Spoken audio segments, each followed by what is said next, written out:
ఈ కార్యక్రమాన్ని కూడా ఎలాంటి ఆటంకం లేకుండా సక్రమంగా ప్రశాంతంగా ఆనందంగా ఆరోగ్యకరంగా జరుపుకోవాలని చెప్పి ఆ సమస్త సభ్యులు అందరినీ కూడా మనస్ఫూర్తిగా ఈ కార్యక్రమాన్ని కొనసాగించవలసిందిగా కోరుతున్నాను.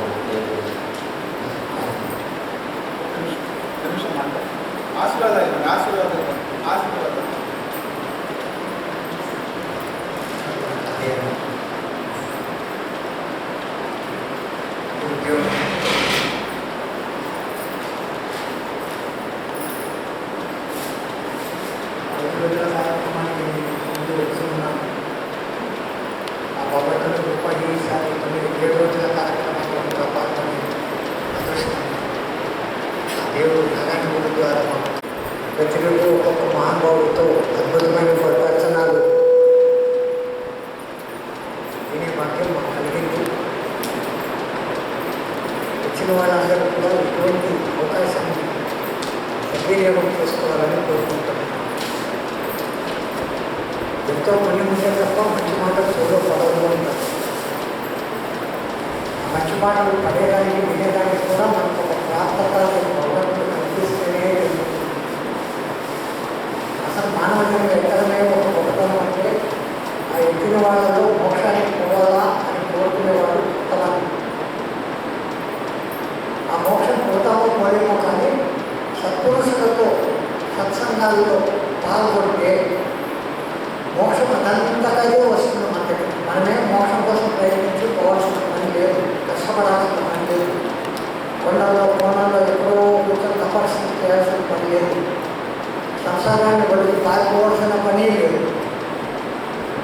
మనం మనంగానే ఉంటూ కేవలం మనకు అవకాశం దొరికినప్పుడు సత్పురుషులతో సత్సంగాలలో పాలు పంచుకుంటే చాలు. అఫ్కోర్స్ ఈ మూడు కూడా భగవదానుగ్రహంతోనే సమానమైనవి. అటువంటి భగవద్ అనుగ్రహం మనకి ఈరోజు ఉండబట్టి ఇలాంటి మహాగురువులు ఇటువంటి మహా ఉపన్యాసాల మధ్య కూర్చొని వాడికి చెప్పే బోధన మనం వినగలుగుతున్నాం. విని తరించండి.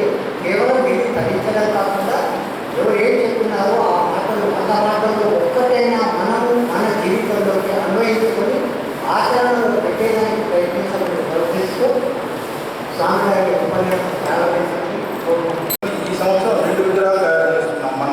మన అందరి భక్తుల సహకారంతో ఇక్కడే ఉంది. అట్లా ఈ విధంగా మొత్తం 4 పంచలు ఈ కార్యక్రమం సందర్భంగా మనకు ఏర్పడ్డాయి. ఇది కూడా మన పూజలు తెలియజేస్తున్నాను.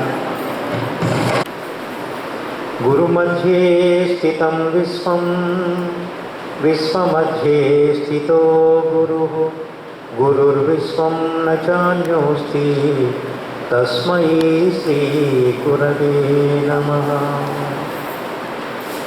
అనంతరించిన కమిటీ వారికి, కమిటీ మెంబర్స్ ఇద్దరు పరిచయం అయ్యారు.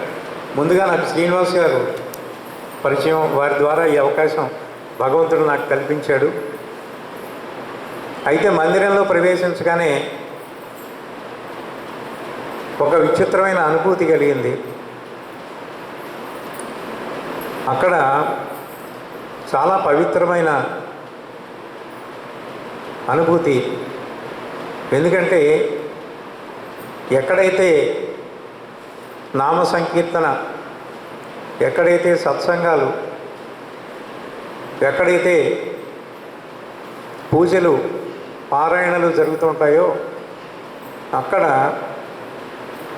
మహాత్ములందరూ కూడా అదృశ్య రూపంలో ఆనందంగా విహరిస్తూ ఉంటారని చెప్పి మాస్టర్ గారి మాట, భరద్వాజ మాస్టర్ గారు చెప్పిన మాట.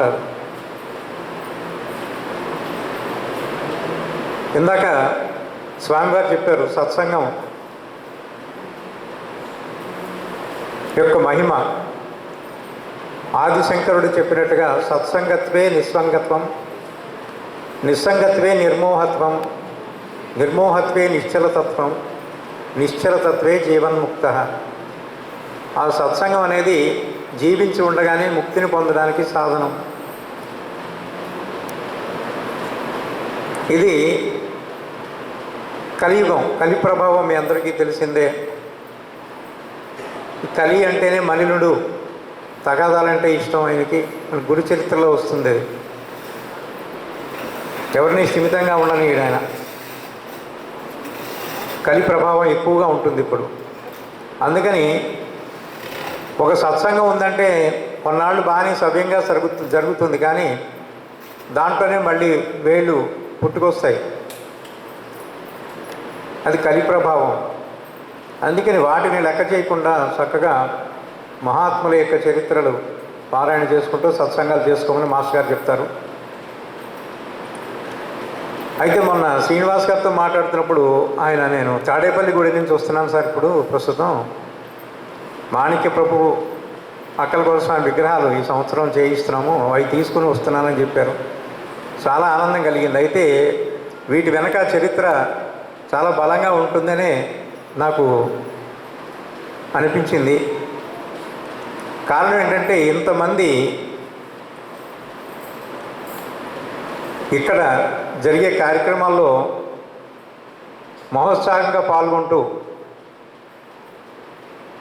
మరి ఆ దత్తుణ్ణి ప్రార్థిస్తున్నప్పుడు ఖచ్చితంగా ఆ ప్రాంగణం అంతా కూడా అభివృద్ధి చెందుతూ ఉంటుంది. ప్రతి సంవత్సరం ఆ విగ్రహాలన్నీ కూడా ఎత్తి పెంచుకుంటూ వస్తున్నాం సార్. ఈ సంవత్సరం మొత్తం చేయించాం. ఇందాక చూస్తే దత్త దర్బార్ అద్భుతంగా ఉంది ఇక్కడ దర్బార్. అలాగే ఇక్కడ స్తూపం చూపించి మా గురువు గారు నారాయణ స్వామి గారు వారికి కలిగిన ప్రేరణ వల్ల స్తూపం ఇది ఇక్కడ ఏర్పాటు చేయడం జరిగిందండి అని వారు చెప్పడం జరిగింది. లోపల దత్తాత్రేయుని యొక్క 16 అవతారాలు దర్శనం చేసుకున్నాను, పునీతమయ్యాను. ఎందుకంటే గతంలో ఈ ప్రదేశం అంతా కూడా ఎంతోమంది మహామునులు తపస్సు చేసిన ప్రదేశమై ఉంటుంది. లేకపోతే ఎక్కడొక్కడ మామూలుగా చిన్న గుడి కట్టడం కూడా సాధ్యం కాదు. ఈ ప్రాంగణం అంతా తిరిగి చూసిన తర్వాత ఎన్నో యుగాల ముందో, ఎన్నో కొన్ని వేల సంవత్సరాల క్రితమో అనేక మంది మహానుభావులు ఇక్కడ యజ్ఞ యాగాలు చేయడం, అన్నదానాలు చేయడం, వాళ్ళ తపశక్తినంతా ధారపోసిన మహాత్ములు ఈ ప్రదేశంలో ఉండి ఉంటారని చెప్పి అనిపించింది నాకు. ఈరోజు ఈ దత్త దర్బారు అంటే దత్తాత్రేయుని యొక్క అవతారాలు వారి పాద సన్నిధిలో మీ అందరితోటి కూర్చొని కొద్దిసేపు ఆ దత్తుడి గురించి, బాబా గురించి కొన్ని లీలలు, నా అనుభవాలు మీతో పంచుకోవడానికి నాకు అవకాశం ఇచ్చిన మీ అందరికీ కూడా హృదయపూర్వక ధన్యవాదాలు తెలియజేసుకుంటూ, మీ అందరూ కూడా కొన్ని వచ్చేటప్పటికే నామస్మరణ జరుగుతోంది ఇక్కడ. దిగంబర శ్రీపాద వల్లభ దిగంబర, అత్యద్భుతమైన నామం అది. కలవు శ్రీపాద శ్రీవల్లభ అన్నారు. కలిలో శ్రీపాద శ్రీవల్లభుడు పిలిస్తే పలికే దైవం. ఆది గురువు దత్తాత్రేయుడు మీ అందరికీ తెలుసున్న విషయాలే అయినా కూడా నాకన్నా మీకు అందరికీ బాగా ఎక్కువ తెలుసు. కానీ ఇక్కడ మీ ఎదురుగా కూర్చొని ఆ దత్త స్మరణలో నేను కూడా పాలు పంచుకోవడానికి అవకాశం, కానీ మీరు అక్కడ కూర్చున్నారు, నేను ఇక్కడ కూర్చున్నాను, ఏదో గురుస్థానం అని చెప్పి దయచేసి ఎవరు అనుకోవద్దు. మీ అందరికన్నా చాలా తక్కువ తెలిసిన వాడిని నేను. కానీ ఆ దత్తుని యొక్క దయ వల్ల దత్తక్షేత్రాల దర్శనం కానీ, ఆ పారాయణ సత్సంగాల మహిమ నేను అనుభవించిన వాడిగా నా అనుభవాలు మీతో పంచుకోవడానికే నేను ప్రయత్నం చేస్తున్నానమ్మా. ఈ కలియుగంలో మీ అందరికీ తెలుసు కదా, మొత్తం 4 కృత, త్రేత, ద్వాపర, కలియుగాలు. అయితే అత్రి అనసూయలకి కలిగిన దత్తాత్రేయుడు అపారమైన కరుణ దత్తుడిది. అందుకనే స్మృతుగామి అంటాం మనం, అంటే స్మరించగానే ప్రత్యక్షమయ్యే మహానుభావుడు దత్తాత్రేయుడు. ఆయన ఈ చాతుర్యుగ అవతారం అయింది. అంటే 4 యుగాల్లోనూ కూడా దత్తాత్రేయుడు ఉన్నట్టుగా మనకి పురాణాలు కానీ అన్నీ మనకి పెద్దల వల్ల తెలుస్తోంది. 4 యుగాల్లోనూ కూడా దత్తాత్రేయుడు ఉన్నారు. అయితే ఎందుకున్నారు? మిగిలిన రాముడు, కృష్ణుడు ఇటువంటి అవతారాలన్నీ కూడా ఆ అవతార కార్యం నెరవేరగానే ఆ అవతార సమాప్తి చేసి వాళ్ళు వెళ్ళిపోవడం మనం చూస్తాం. కానీ దత్తాత్రేయుడు 4 యుగాల్లోనూ ఉన్నట్టుగా మనకి ప్రామాణికంగా మనకి వేదాల ద్వారా, పురాణాల ద్వారా, ఇతిహాసాల ద్వారా మనకి తెలుస్తోంది. ఎందుకున్నట్లు అన్ని ఆలోచిస్తే ఆయన అపారమైన కరుణామూర్తి అని ఇందాకనే మనం చెప్పుకున్నాం. పునరపి జననం, పునరపి మరణం, పునరపి మరణం, పునరపి జననం,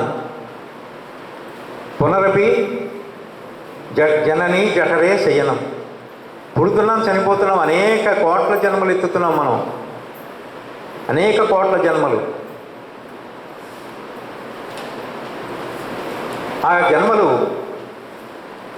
పుడుతూ చస్తూ ఆ జనన మరణ చక్రంలో తిరుగుతున్నారు వీళ్ళందరూ కూడా. కానీ భగవంతుడిని తెలుసుకుని భగవంతుడి సాన్నిధ్యాన్ని పొందాలి, భగవంతుడిని చేరుకుని మోక్షం పొందాలని ఎవడూ ఆలోచించటం లేదురా వీళ్ళు. అందుకని భూమి మీద నేనే గురువుగా అవతరించి వీళ్ళందరినీ ఉద్ధరించాలి అని తనకు తాను దత్తమయ్యాడు దత్తాత్రేయుడు. తను మనకి దత్తమయ్యాడు. అత్రి అనసూయల పుత్రుడు కాబట్టి దత్తాత్రేయుడు అయ్యాడు. ఇందాక చెప్పుకున్నాం ఆయన చాతుర్యుగ అవతారం అని చెప్పి. అయితే ఈ కలియుగంలో ఆయన మళ్ళీ 5 అవతారాలుగా భూమి మీద అవతరించడం జరిగింది మనం ఉద్ధరించడానికి. దత్తాత్రేయుడు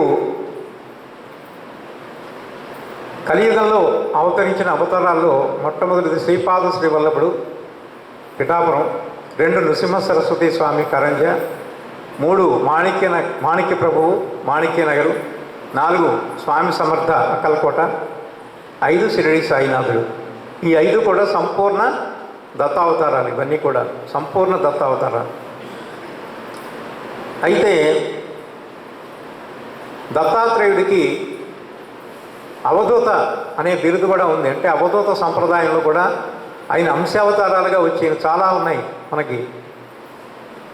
వెంకయ్య స్వామి కానీ, చివటమమ్మ, చీరాల స్వామి, ఇలాగ చెప్పుకుంటూ పోతే అనేక మంది మహాత్ములు మన కళ్ళ ముందే అనేక మంది ఇంకా శరీరంతో ఉన్న అవధూతలు మనకి దర్శనమిస్తారు. వాళ్ళందరూ దత్తాత్రేయ యొక్క అంశావతారాలే.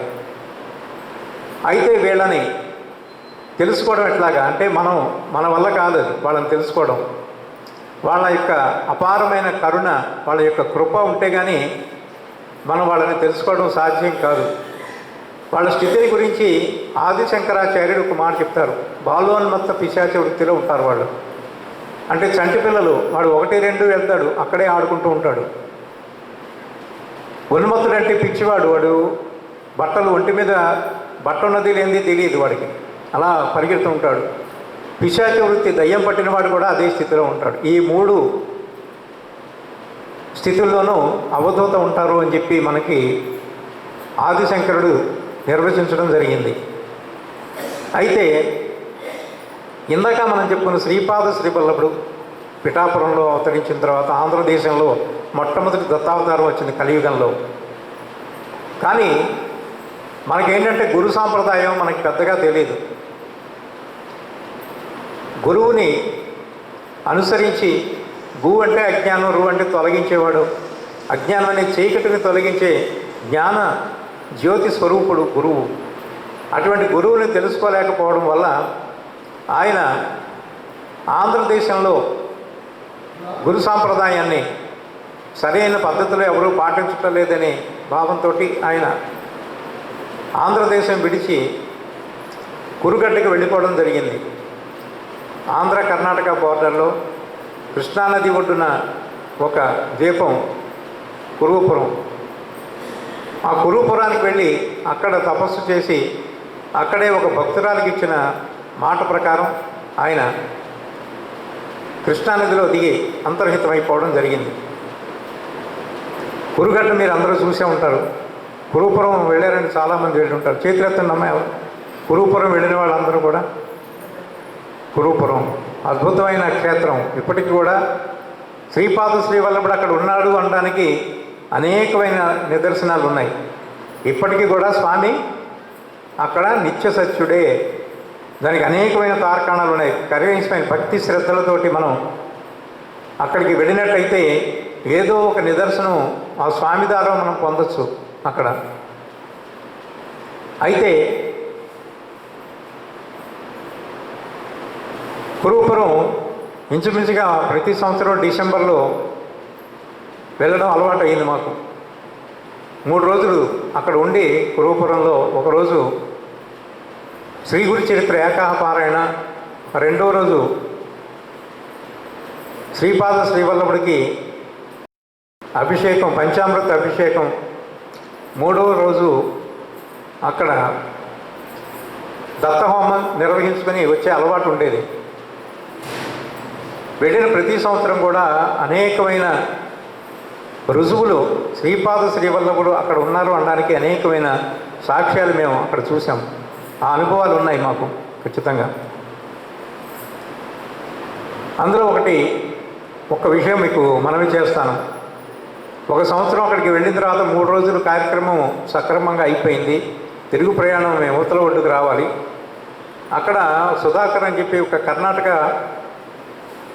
అతను, కన్నడం హిందీ తప్పితే ఏం రాదు భాష అతనికి. పూసలు, తాయెత్తులు, బాబాయ్ ఫోటోలు అన్నీ కూడా అమ్ముకునేవాడు అతను. అతను పిలిచి ఒక ఫోటో, కార్డు సైజు ఫోటో ఒకటి ఇవ్వడం జరిగింది. అది గిర్నార్ ఫోటో. అతను అన్నాడు, ఈ ఫోటో ఒకటే ఉంది నా దగ్గర, నాకు ఎందుకో నీకు ఇవ్వాలనిపించింది, ఈ ఫోటో ఇస్తున్నాను నీకని చెప్పాడు ఆయన. అది దత్తుడి ప్రసాదంగా శ్రీపాద శ్రీవల్లభుని యొక్క అనుగ్రహంగా దాన్ని తీసుకోవడం జరిగింది. ఆ సంవత్సరం మాకు ఒంగోలు నుంచి మాస్టర్ గారి శిష్యుడు పోసూరు శ్రీను, అతను ట్రావెల్స్ ఉంది, మాస్టర్ గారు ఉండగానే ఆ శిష్యులతోటి అతను షిరిడి యాత్రకి ప్రతి సంవత్సరం తీసుకెళ్తూ ఉంటాడు. కురుపురం కానీ అన్ని కాశీ వరకు తీసుకెళ్తూ ఉంటాడు. కేదార్నాథ్, బదరి అన్నీ కూడా అతనే తీసుకెళ్ళాడు. అతను గిర్నార్ ప్రయాణం పెట్టాడు. గిర్నార్ ప్రయాణం పెడితే కారణం అర్థమైంది. ఎందుకంటే అక్కడ ఆయన సూచించాడు దత్తుడు, ఈ సంవత్సరం గిర్నార్ యాత్ర చేయాలి మీరు అనే సంకేతంగా ఆ 3 రోజులు చేసిన కార్యక్రమానికి ఫలితంగా స్వామి ఆ ఫోటో ద్వారా ఆదేశం ఇచ్చారని చెప్పి దాన్ని దత్తుడి ఆదేశంగా తీసుకోవడం జరిగింది. అయితే పరిస్థితులు ఎలా ఉంటాయి?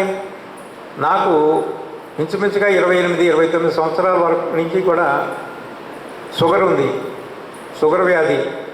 ఎందుకంటే గత జన్మలో చేసిన పాపాలే ఈ జన్మలో వ్యాధి రూపంలో మనని అంటిపెట్టుకుని ఉంటాయి.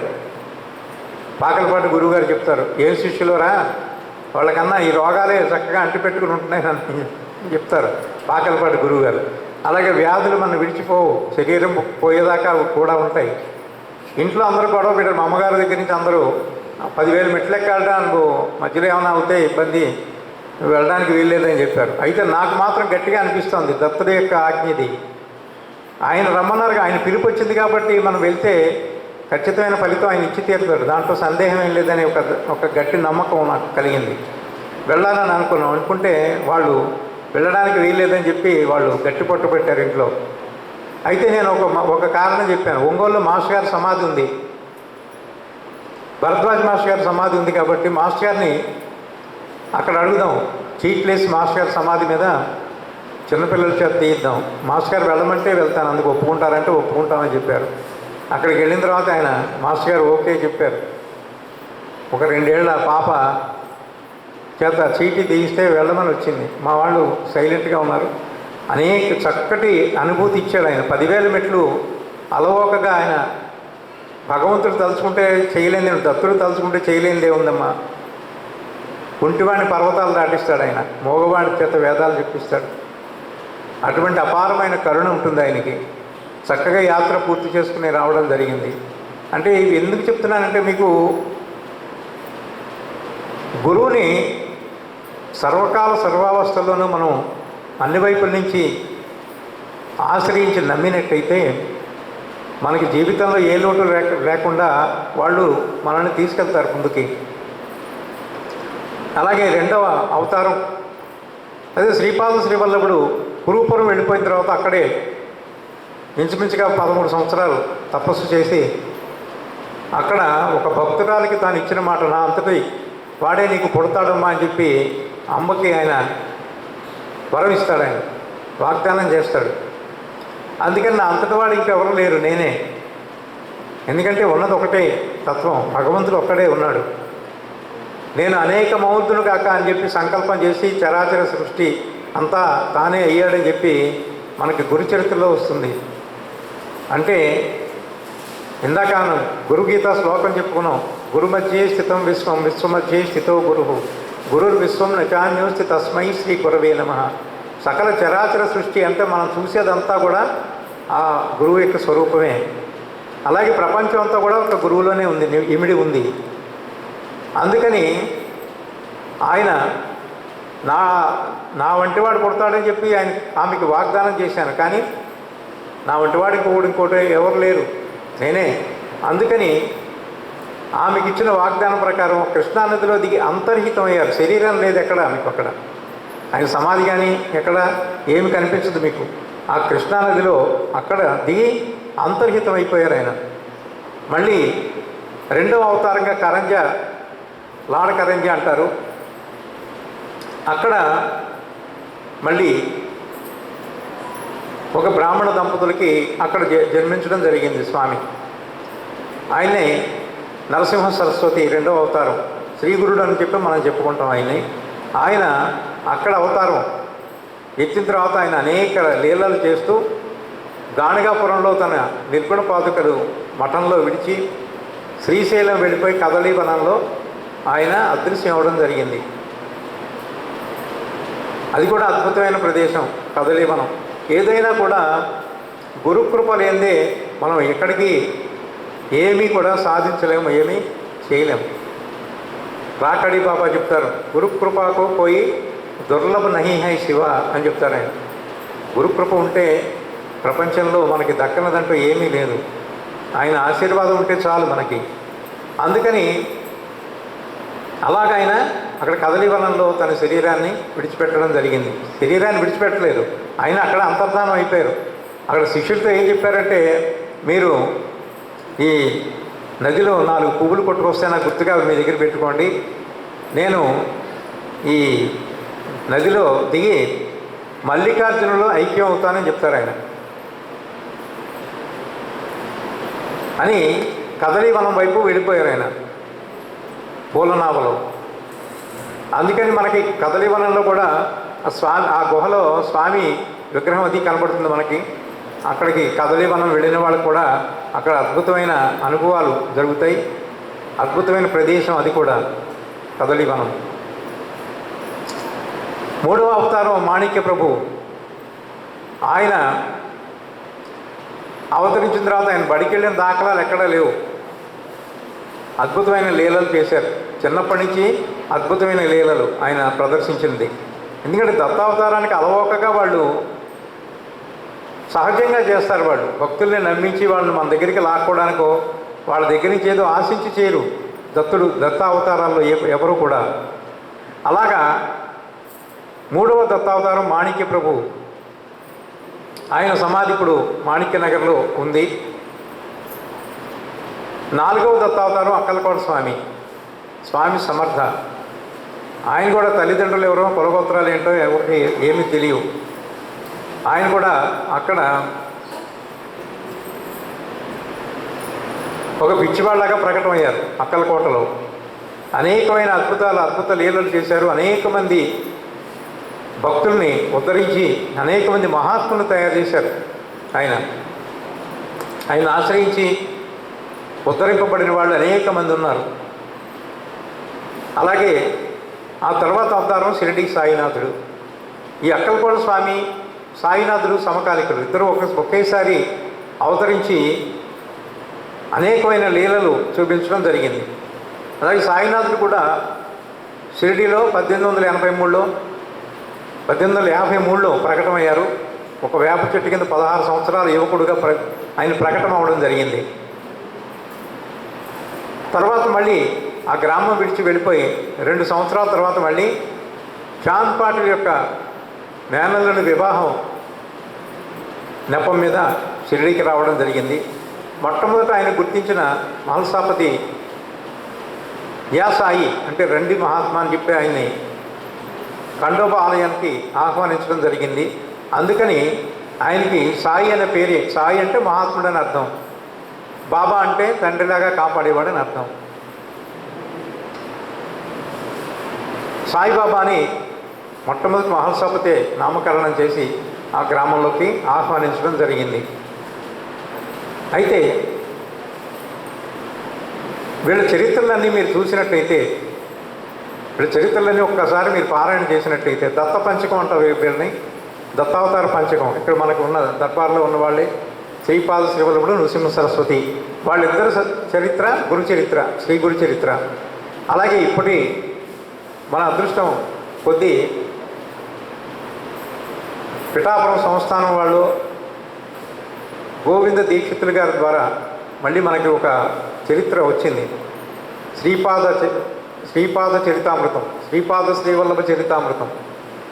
అందులో శ్రీపాదుని యొక్క చిన్నప్పటి లీలలు కూడా నిక్షిప్తమై ఉన్నాయి. నిజానికి శ్రీ గురు చరిత్ర మాస్టర్ గారు రాసింది. శ్రీ గురు చరిత్రలో శ్రీపాద శ్రీవల్లభుడు, నృసింహ సరస్వతి ఇద్దరి చరిత్రలో కలిపి శ్రీ గురు చరిత్రగా మాస్టర్ గారు మనకు అందించడం జరిగింది. అది టెంబే స్వామి, వాసుదేవానంద సరస్వతి స్వామి దత్తాత్రేయుని యొక్క ఆజ్ఞ ప్రకారం 2000 సంస్కృత శ్లోకాల్లో ఆయన రాయడం జరిగింది. దాని సంహితాయన గురుద్విసాహస్రి గ్రంథం అది. ఆ గ్రంథాన్ని మాస్టర్ గారు ఒకసారి పూనా వెళ్ళినప్పుడు అక్కడ వాసుదేవానంద సరస్వతి స్వామికి ప్రత్యక్ష శిష్యులైన గొడవణి మహారాజ్ ఆయన దర్శనానికి వెళ్ళినప్పుడు వారు స్వయంగా మాస్టర్ గారికి ఆ గ్రంథాన్ని ఇవ్వడం జరిగింది.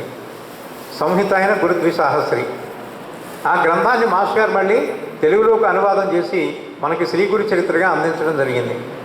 అలాగే మాణిక్య ప్రభు చరిత్ర అక్కడ మనకి వాళ్ళ సంస్థానంలో దొరుకుతుంది, తెలుగులో రాసిందే. అలాగే స్వామి సమర్థ అది మాస్టర్ గారు రాశారు. భరద్వాజ్ మాస్టర్ గారే స్వామి సమర్థ చరిత్ర కూడా రాయడం జరిగింది. సాయిబాబా జీవిత సాయి లీలామృతంగా మాస్టర్ గారు మనకి అందించడం జరిగింది, సాయి లీలామృతం. అయితే ఈ గ్రంథాలన్నీ ఒక్కసారి పారాయణ చేస్తే మీరు ఒక్క విషయం అర్థమవుతుంది మీ అందరికీ కూడా. దత్తాత్రేయుడు దేశకాల మాన పరిస్థితులను బట్టి ఆయా అవతారాల్లో రావడం జరిగింది. శ్రీపాద శ్రీవల్లభుడు అవతరించినప్పుడు చాలా నియమనిష్టలు, ఆచార వ్యవహారాలు చాలా ఎక్కువగా ఉండే కాలంలో శ్రీపాద శ్రీవల్లభుడు అవతరించడం జరిగింది. తదుపరి కలి ప్రభావం వల్ల ఏమవుతుంది, మళ్ళీ ఆ ఆచార వ్యవహారాలన్నీ కూడా కాలానుగుణంగా మార్పులు చెందుతూ ఉంటాయి. అందుకని రెండవ దత్తావతారం మళ్ళీ నృసింహ సరస్వతి స్వామి దగ్గరికి వచ్చేటప్పటికి ఆయన ఒక యవన రాజుని కూడా ఉద్ధరించడం జరిగింది.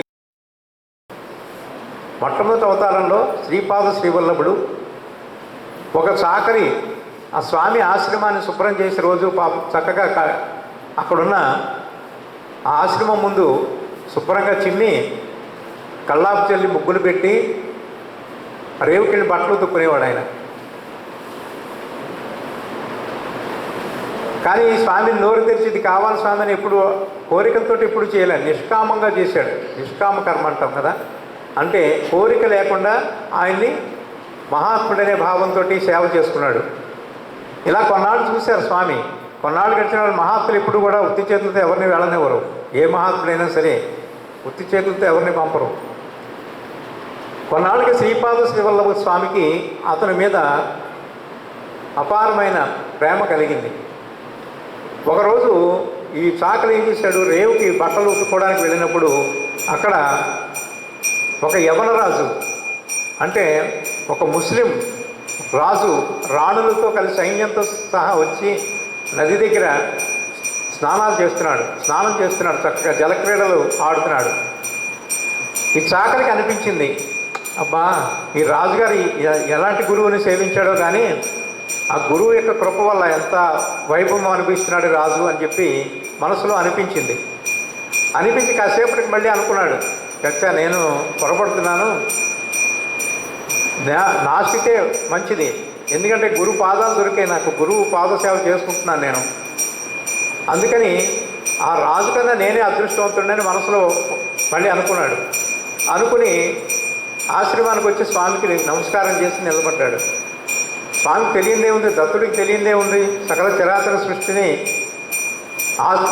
వాళ్ళు చరాచర సృష్టి అంతా నిబిడీకృతమై ఉన్నవాళ్ళు, వాళ్ళు సకల జీవ హృదయాంతర్వర్తులు వాళ్ళు. అందుకని ఆయన ఏం చేశాడు, స్వామి శ్రీపాదశ్రీలో నవ్వుతూ, ఎరా నువ్వు రాజువై జన్మించి రాజ్యం వెళ్తావురా అని చెప్పి అన్నాడు స్వామి. అంటే అనగానే ఊరుకోండి స్వామి మీరు, మరి నాకు ఇప్పుడు రాజ్యం ఏంటి స్వామి అన్నాడు. ఒరే నువ్వు రాజు కావాలని కోరిక ఉంది కదా నీకు అన్నాడు. అవును స్వామి, ఇప్పుడే ఆ రేవు దగ్గర యవనరాజును చూసిన తర్వాత నాకు రాజును కావాలని చిన్న కోరిక కలిగింది స్వామి అన్నాడు నవ్వుతూ. అలాగే లేరా నువ్వు, నీకు రాజ్యభోగాలు ఈ జన్మలో కావాలా వచ్చే జన్మలో కావాలా అడిగితే, స్వామి ఎందుకంటే మహాత్ముల దర్శనం మనలో జ్ఞానాన్ని నింపుతుంది, అంటే వివేకవంతమైన మార్పు మనలో వస్తుంది. అందుకని ఆ చాకలి ఏం చేశాడు, చదువుకోకపోయినా కూడా ఎంతటి జ్ఞానం వచ్చిందంటే, స్వామి ఇప్పుడు నేను ముసలివాడిని అయిపోయాను, మీరు రాజ్యం ఆ సుఖాలు ఇప్పుడు ప్రసాదిస్తూ ఉంటున్నారు, కానీ నేను ఇప్పుడు వాటిని మీరు ఇచ్చినా అనుభవించలేను, కాబట్టి నాకు వచ్చే జన్మలో మీరు రాజ్యం ఇస్తే సంపూర్ణంగా నేను రాజ్యభోగాలన్నీ అనుభవించగలను అన్నాడు. అప్పుడు స్వామి నవ్వుతూ, తదాస్తు అలాగే లేరా, వచ్చే జన్మలో యవన రాజు కానీ పుడతావు. అక్కడ చూడండి శ్రీగురుడు ఏం చెప్పాడు, అక్కడ శ్రీపాద శ్రీవల్లభుడు ఏం చెప్పారు ఆయన యవన రాజుగా జన్మిస్తావు. యవన రాజుగా ఎందుకు జన్మించాడు అంటే, అక్కడ రాజు యొక్క భోగాలు చూసి ఇతను ఆ కర్మబంధంలో చిక్కుకున్నాడు, కాబట్టి దానికి తగిన శరీరమే మళ్ళీ రావాలి వచ్చే జన్మలో, అందుకని యవన రాజుగానే జన్మిస్తావని చెప్పారు స్వామి. అప్పుడు వీడు అన్నాడు, స్వామి మీరు ఇచ్చిన కోరిక, మీరు ఇచ్చిన వరం నాకు ఇష్టమైందే కానీ స్వామి వచ్చే జన్మలో రాజుగా ఉన్నా కూడా మీ పాదసేవ విడిచిపెట్టకుండా నా అనుగ్రహించండి. చూడండి ఎంత జ్ఞానం పొందాడు చాకలి.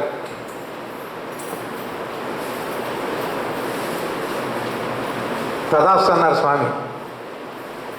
అలాగే మళ్ళీ రెండవ అవతారం తీసుకున్నారు స్వామి, నృసింహ సరస్వతి స్వామిగా. అప్పుడు ఈ చాకలి యవనరాజుగా బీదర్ అనే రాజ్యానికి రాజుగా వచ్చాడు.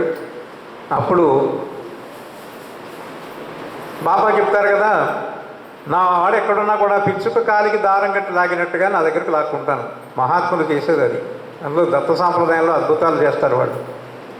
ఇప్పుడు ఈయన యవనరాజుగా పుట్టాడు, భక్తి శ్రద్ధ కలిగి ఉన్నాడు. దేశంలో తన రాజ్యంలో గోవధ నిషేధించాడు, మిగిలినవన్నీ కూడా అన్నీ చక్కగా అందరినీ ఆదరిస్తున్నాడు, అన్ని కులాల వాళ్ళని, అన్ని మతాల వాళ్ళని. అయితే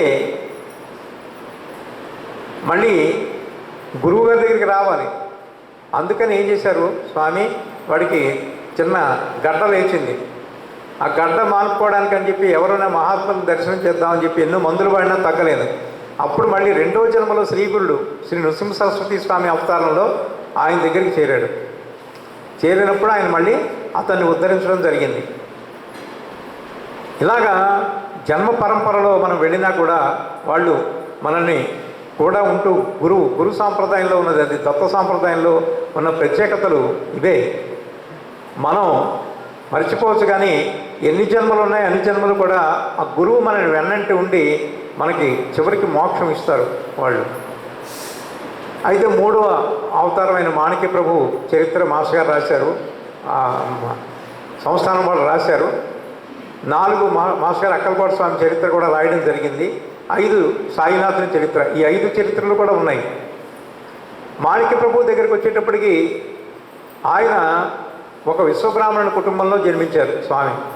మొట్టమొదటి 2 అవతారాలు స్వచ్ఛమైన ఆచారవంతులైన బ్రాహ్మణుల కుటుంబంలో జన్మించడం జరిగింది. అందుకని ఆ ఆచార వ్యవహారాలు కూడా వాళ్ళు అంత గట్టిగాను పాటించారు వాళ్ళు. తర్వాత కలి ప్రభావం, కాలం మారుతుంది. అందుకని కాలానుగుణంగా మళ్ళీ మాణిక్య ప్రభువు మళ్ళీ విశ్వబ్రాహ్మణ కుటుంబంలో జన్మించి వాళ్ళని ఉద్ధరిస్తూ ముస్లింలను కూడా ఉద్ధరిస్తూ ముస్లింలు ఆయన తలపాగాన్ని తీసుకెళ్ళి అక్కడ దర్గా నిర్మించుకున్నారు. అంటే మత సామరస్యాన్ని చక్కదిద్దడానికి, మత సామరస్యాన్ని నెలకొల్పి దాన్ని కొనసాగించడం గురించి దత్తావతారాలన్నీ దత్తాత్రేయుడు ఆయా కాలాల్లో అవతరించడం జరిగింది.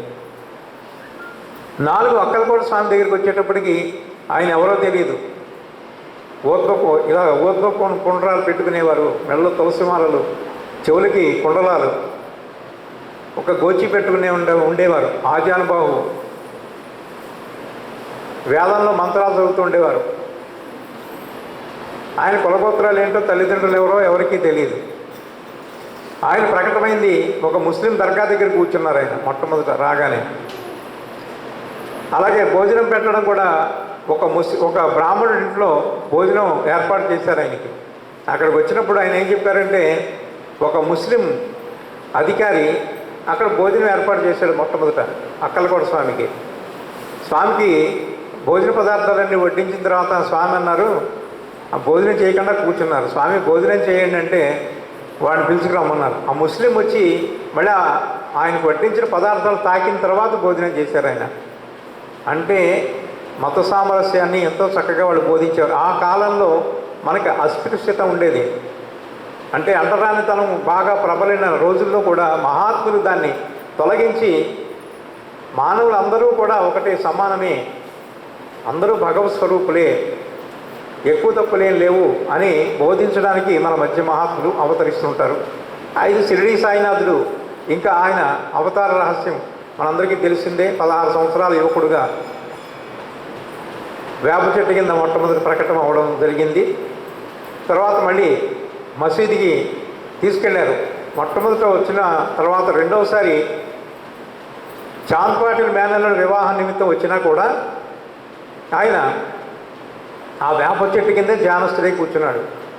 ఒకసారి 3 రోజులు తుఫాను వచ్చింది షిరిడీలో, విపరీతమైన గాలివాన, ఇళ్లలోంచి ఎవరూ బయటికి రాలేకపోయారు. 3 రోజుల తర్వాత వర్షం తగ్గింది. అందరూ కూడా తుఫాను తగ్గిన తర్వాత బాబా ఎలా ఉన్నారో చూద్దామని పెడితే ఆయన ధ్యానావస్థలో ఒక పక్కకి ఒరిగి ఉన్నారు. ఆయన నుంచి వరద నీరు ప్రవహిస్తోంది. ఆ గ్రామస్తులందరికీ కూడా హృదయం కరిగి వాళ్ళ హృదయాల్లో ప్రేమ బీజం మొలకెత్తింది. మనందరినీ కంటికి రెప్పలా కాపాడుతున్నాడు ఈయన. ఎవరికి ఏ వ్యాధి వచ్చినా కూడా మందులు మాకులు ఇచ్చి తగ్గిస్తున్నాడు. మన నుంచి ఏమీ ఆశించట్లేదే ఆయన. అటువంటి మహానుభావుడు ఇక్కడ ఈ స్థితిలో ఉన్నాడని చెప్పి భక్తులందరూ కూడా, బాబా మీరు ఎండకి వానకి చలికి ఇక్కడే ఉండిపోతున్నారు, మాకు ఈ పద్ధతి మాకు నచ్చలేదు బాబా, అందుకని మా గ్రామంలో ఒక పాడుపడిన మసీదు ఉంది, మీరు అక్కడ ఉంటే మాకు సంతోషం అని చెప్పి బలవంతంగా తీసుకెళ్ళి మసీదులో కూర్చోపెట్టారు ఆయన్ని. ఆయనంతటా ఆయన వెళ్ళలేదు. కానీ ఫకీర్ ధర్మం ఏంటంటే చెట్ల నీడల్లో కానీ శిథిలమైన ఆలయాల్లో కానీ నివసించాలనే సాధు ధర్మాన్ని సాయి పాటించి చూపించారు. అక్కడికి వెళ్ళిన తర్వాత ఆయన కూర్చున్న మసీదులో దాన్ని జాగ్రత్తగా గోతులు ఉండేవి. అంతా శిథిలమైన మసీదు అది, 2 గదులకు మించి ఉండేది కాదుట. అయితే దాన్ని శుభ్రం చేసుకుని బాబా దానికి ద్వారకామాయి అని పేరు పెట్టాడు. ద్వారక అంటే 4 పురుషార్థాలు, ధర్మార్థ కామమోక్షాలు ఇచ్చేది. మాయి అంటే తల్లిలాగా మీ అందరినీ ఆదరించేదిరా, అందుకని ద్వారకామాయి అని పేరు పెట్టాను ఇక్కడ దీనికి అని చెప్పాడు ఆయన. తర్వాత 5 ఏళ్ల దగ్గర భిక్ష తీసుకునేవాడు ఆయన. 6 ఇంటికి ఎప్పుడు వెళ్ళాల, 5 ఏళ్ల దగ్గరే భిక్ష తీసుకునేవారు. ఆ 5 ఏళ్లలో ఎవరైనా వేస్తే తెచ్చుకునేవారు, లేకపోతే అల్లా మాలిక్ అని చెప్పడం, భగవంతుడే యజమాని, ఆయన నిర్ణయం అలా ఉంది అని చెప్పి వచ్చేసేవారు ఆయన మసీదుకి. అయితే ఫకీరు ధర్మాన్ని అనుసరించి ఆయన భిక్ష ద్వారానే జీవనం సాగించాలి. కొన్నాళ్ళ తర్వాత ధ్వని వెలిగించాడు అక్కడ ఆయన, నిత్యాగ్నిహోత్రాన్ని వెలిగించాడు ఆయన, నిరంతరం వెలిగే ధ్వని. అయితే గ్రామంలో అందరూ అడిగారు, బాబా మీరు నైష్టిక బ్రహ్మచారి, అంటే 5 ఏళ్ల దగ్గర భిక్ష తెచ్చుకుని జీవనం గడుపుతున్నారు, వంట అది లేదు మీకు, మరి అటువంటిప్పుడు నిరంతరం ఆ కట్టెలతోటి ఆ ధ్వని ఎందుకు వెలిగించారంటే మీ అందరి పాపాలు ఇందులో దహించడానికే చెప్పాడు ఆయన. మీ అందరి పాపాలు ఇందులో దహించడానికి రా ఇది ఈ ధ్వని అని బాబా చెప్పడం జరిగింది.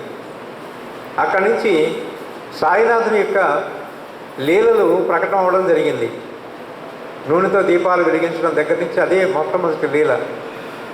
అక్కడి నుంచి అనేక మంది భక్తుల్ని పిచ్చుక కాలికి దారం కట్టి లాగినట్టుగా తన దగ్గరికి లాక్కోవడం మొదలుపెట్టారు సాయినాథుడు. అయితే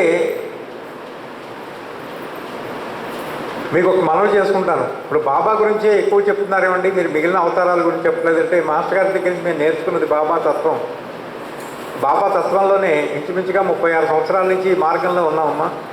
బాబా యొక్క సంపూర్ణమైన అనుగ్రహాన్ని మేము పొందాము, దానికి రుజువులు కూడా ఉన్నాయి. అపారమైన ఆయన దయ వల్ల బాబా మందిరాలు 2 నిర్మించే అవకాశం కూడా బాబా నాకు ఇవ్వడం జరిగింది.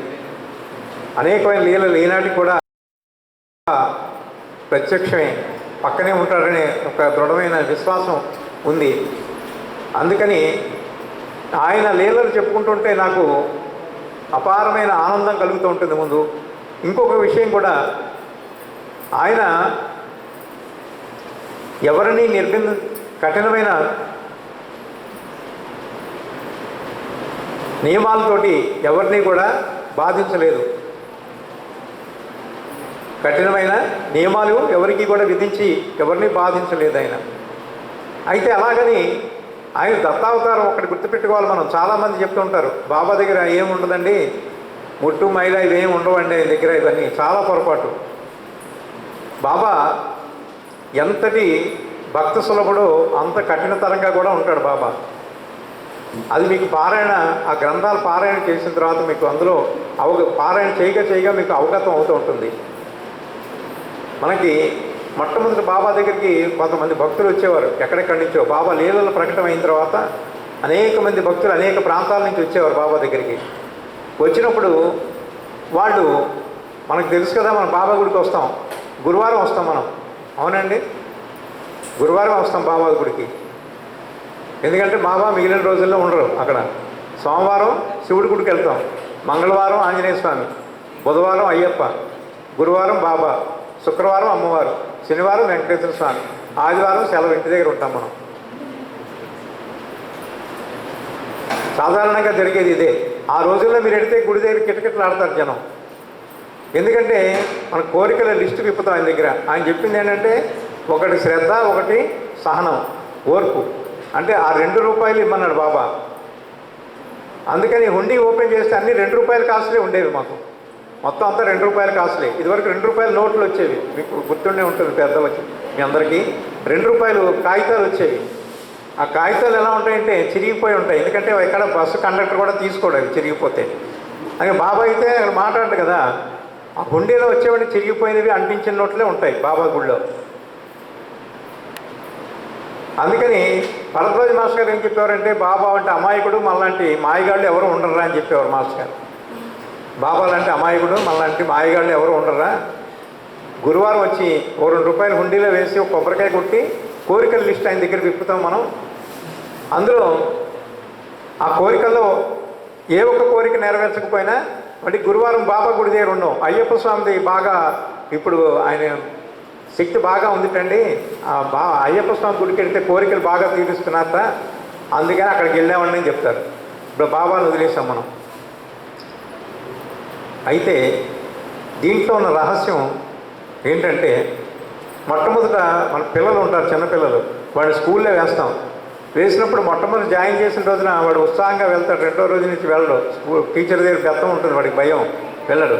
అప్పుడు ఏం చేస్తామండి, వాడికి 5 స్టార్ చాక్లెట్లు 2 కొని జేబులో పెట్టి స్కూల్ దగ్గర దిగబెట్టి వస్తాం. బాగుంది, రోజు 2 చాక్లెట్లు వస్తాయని చెప్పి వెళ్తాడు స్కూల్కి. వాడు రోజు ఇస్తారా మీరు చాక్లెట్లు? రోజు ఇస్తారమ్మా 5 స్టార్ పిల్లలకి? ఇవ్వం, ఎందుకంటే వాడు ఆరోగ్యం పాడైపోతుంది. అది మనకు తెలుసు, వాడికి తెలియదు. అలాగే బాబా కూడా ఏం చేస్తాడంటే మొట్టమొదట 1-2 కోరికలు తీరుస్తాడు, తర్వాత అరిచి గీపెట్టినా కూడా ఆ కోరికలు తీర్చడు. మీరు కావాలంటే గమనించుకోండి. కారణం, బాబా దగ్గరికి అనేక మంది భక్తులు వస్తుండేవారు. మా అమ్మాయికి పెళ్ళి అవ్వలేదు స్వామి, లేకపోతే మా అబ్బాయికి పిల్లలు సంతానం లేదు స్వామి, లేకపోతే మాకు రుణాలు ఎక్కువగా ఉండిపోయే బాబా, అప్పుల వాళ్ళతోటి బాధపడలేకపోతున్నాను. ఇలాంటి లౌకికమైన కోరికలతోటి బాబా దగ్గరికి వస్తుంటే శ్యామ అనే భక్తుడు పక్క నుండి, ఏమయ్యా పిచ్చివాళ్ళలారా, సాక్షాత్తు పరబ్రహ్మ స్వరూపుడు దత్తాత్రేయ స్వరూపుడు అక్కడ కూర్చుని ఉన్నాడు. మీరు ఎక్కడెక్కడి నుంచి అంత దూరం నుంచి శ్రమపడి ఇంత దూరం వచ్చారు షిరిడి, ఆయన దగ్గరికి వచ్చి మోక్షం ఇవ్వమని ఎవడో అడగటం లేదు, లౌకికమైన కోరికలు కోరుతున్నారు ఏంటయ్యా అంటే బాబా నవ్వుతూ చెప్పాడు, శ్యామ నీకు తెలియదు, మొట్టమొదట అందరూ నా దగ్గరికి కోరికలతోటే వస్తారు. మొట్టమొదట భక్తులందరూ కోరికలతోటే వస్తారు. వాళ్ళ కష్టమో కోరికో నేను తీర్చినప్పుడు వాళ్ళకి నా మీద భక్తి గౌరవాలు పెరుగుతాయి. అప్పుడు నన్ను అంటి పెట్టుకుని ఉంటారు వాళ్ళు. తర్వాత క్రమేపీ నా మార్గంలోకి వచ్చి నేను ఇవ్వదలిచింది వాళ్ళు పొందే స్థాయికి వస్తారా అని చెప్తారు. అంటే బాబా చరిత్ర బాగా కూలంకషంగా మనం చదివినట్టయితే ఒక విషయం అర్థమవుతుంది మనకి. చెవిలో బోధించడం మా సాంప్రదాయం కాదంటాడు. బాబా సాంప్రదాయం చాలా విచిత్రంగా ఉంటుంది. బాబా సాంప్రదాయం చాలా విచిత్రంగా ఉంటుందమ్మా. ఆయన మన నుంచి ఏమీ కోరడు, మన నుంచి ఏమీ ఆయన ఆశించడు. ఒక్క భక్తి, ప్రేమ, ఆ రెండే ఆయన మన నుంచి ఆశించేది.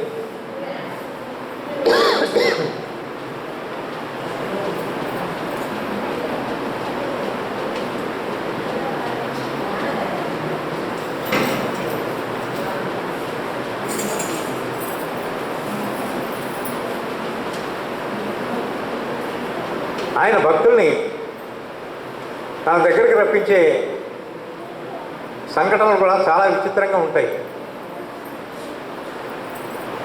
చాలా అద్భుతమైన స్థాయిలో ఆయన తన భక్తుల్ని తన దగ్గరికి రప్పించుకుంటాడు. నానాసాహెబ్ చందోర్కర్ ఆయన బ్రిటిష్ గవర్నమెంట్లో డిప్యూటీ కలెక్టర్గా పనిచేసేవారు.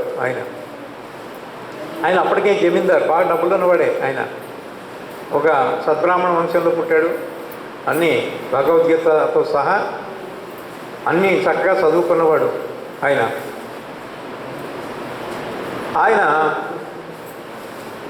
డిప్యూటీ కలెక్టర్ కాబట్టి కోపర్గాంకి, అంటే షిరిడికి 20 కిలోమీటర్ల దూరంలో ఉంది. కోపర్గాంకి వచ్చేవాడు ఆయన జమాబందీ కోసం. బాబా దగ్గర అప్పా కులకర్ణి అని చెప్పి ఆ గ్రామంలో ఒక అతను ఉండేవాడు. బాబా ఏ పని చేసినా కూడా అతను గ్రామ మునసబు అప్పా కులకర్ణి.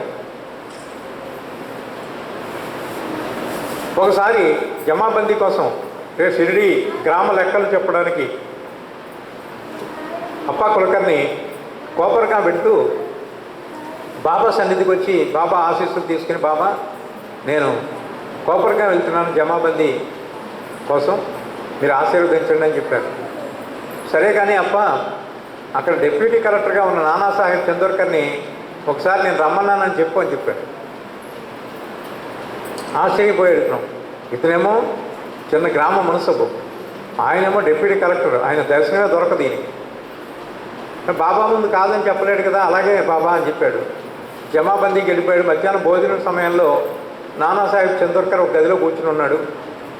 ఈయన అక్కడ బంట్రోతోటి చెప్పాడు, నేను షిరిడి నుంచి వచ్చాను, ఒకసారి కలెక్టర్ గారితో మాట్లాడాలని చెప్పి ఆయన అడిగి వచ్చాడు. రమ్మని లోపలికి అని చెప్పాడు. ఈయన వెళ్ళగానే,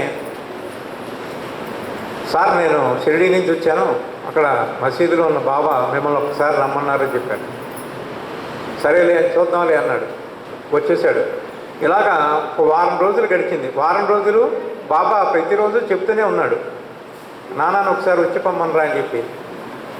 ఈయనేమో చిన్న స్థాయి ఉద్యోగి, ఆయన చూస్తే పెద్ద స్థాయిలో ఉన్న పెద్ద హోదా కదా పదవిలో ఉన్నాడు నానాసాహెబ్ చందోర్కర్. అయితే ఇంకా చివరి రోజు అయిపోతుందనగా మళ్ళీ ఒకసారి గుర్తు చేద్దామని చెప్పి నానాసాహెబ్ చందోర్కర్ గదిలోకి వెళ్ళాడు. అప్పా కులకర్ణి వెళ్ళి, సార్ ఇవాళ కూడా బాబా గారు చెప్పారు మిమ్మల్ని ఒకసారి మసీదుకి వచ్చి దర్శనం చేసుకోమన్నారు. ఆయనకి కోపం వచ్చింది నానాసాహెబ్ చందోర్కర్కి. ఎవడయ్యా సాధువు, ఆయన నన్ను రమ్మడం ఏంటి? ఆయన ఒక సత్పురుషుడు అని చెప్పి మా ఆఫీసులో అందరూ చెప్పుకుంటున్నారు కాబట్టి నేను చూస్తానులే, నువ్వు వెళ్ళి అన్నాడు. అయినా నీకేమైనా పని కావాలంటే ఆయన రికమెండేషన్ ఎందుకు? ఆయన మా మహాత్ముడు, ఆయన రమ్మన్నాడు, ఇవన్నీ నీకేమైనా పని కావాలంటే డైరెక్ట్గా నాతో చెప్పు, నేను చేస్తాను అని విసుక్కున్నాడు ఆయన నానాసాహెబ్ చందోర్కర్. అప్పుడు కులకర్ణి అన్నాడు, స్వామి నాకు ఏదైనా పని కావాలంటే బాబానే నాకు ఇవ్వగల సమర్థ సద్గురువు ఆయన, కాబట్టి నేను మీ నుంచి ఏం ఆశించటం లేదు. మీరు రాగలిగితే ఒకసారి బాబా రమ్మన్నారు కాబట్టి బాబా చెప్పిన కబుర్ని బట్టి మీకు ఈ విషయం అందజేశానని చెప్పాడు. సరే ఆయన వెళ్ళిపోయాడు. చివరి రోజున నానాసాహెబ్ చందోర్కర్కి అనిపించడం ఏమంటే బాబా పిచ్చుకు కాలికి దారం కట్టి లాగినట్టుగా తన వాడు ఎక్కడున్నా తన సన్నిధికి రప్పిస్తాడు కాబట్టి ఆ మిష అదే. అందుకని నానాసాహెబ్ చందోర్కర్ సరే వెళ్దాం, ఎందుకు ఇన్నిసార్లు కబురు చేశాడో చూద్దామని చెప్పి ఆయన ఓ చిన్న పటికి బెల్లం ముక్కలు 2 జేబులో ఉన్నాయి, అలాగే 2 సేవ బాదం పప్పులు కూడా ఆయన జేబులో ఉన్నాయి. సరే మహాత్ములు అంటున్నారు కదా, ఆయనకి అవి సమర్పిద్దాంలే అనుకుని ఆయన టాంగాలో షిరిడి వచ్చాడు. మసీద్ మెట్లెక్కి బాబాకి చూసేటప్పటికి ఆయన వర్చస్సుకి అద్భుతమైన బ్రహ్మవర్చస్సుతో వెలిగిపోతున్నాడు సాయి అక్కడ కూర్చొని. ఇంత గొప్ప మహాత్ములని మనసులో అనుకుని అక్కడ కూర్చున్నాడు. నమస్కారం చేసి కూర్చుంటే బాబా నవ్వుతూ అతని కేసు చూశారు. బాబా నన్ను ఎందుకో పిలిపించారట మీరు అని అడిగాడు. నానా దీంట్లో ప్రత్యేకంగా నిన్ను రమ్మడానికి వేరే కారణమేం లేదు, నీకు నాకు అనేక జన్మలు గడిచాయి, నాకు అన్నీ గుర్తున్నాయి, నీకు గుర్తులేవు, అది గుర్తు చేయడానికి పిలిపించాను నేను అన్నాడు బాబా. సరే అయిపోయిన తర్వాత కలకండ ముక్కలను ఆ 2 సేమబాదం ముక్కలు బాబా దగ్గర పెట్టాడు.